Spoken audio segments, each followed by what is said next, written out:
Hoje vai ser a primeira creepypasta. Aproveitem.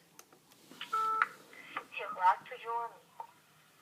Já era tarde. Eu e minha sala da escola tínhamos ido à rede de TV para gravar um programa chamado Estação de T. Todas as nossas coisas estavam em uma salinha perto do pátio.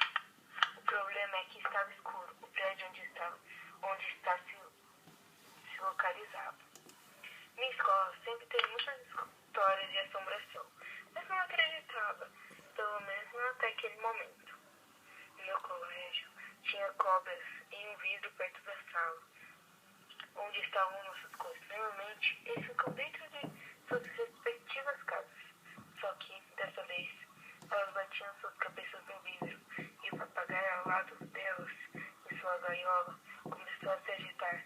Não liguei muito, pois nunca estiveram a noite lá.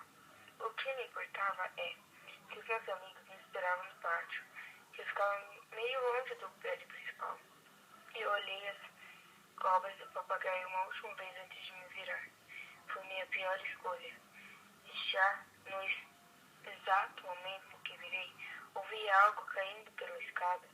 O que caía era uma das tartarugas, de pedra, que quebrou com a queda.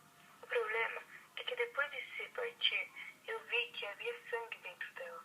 Olhei para a porta de vidro querendo sair dali, muito assustado, quando me deparo com os olhos muito arregalados e relativamente grandes me olhando, com um certo modo que você percebia que havia algo rindo. A porta começou a abrir.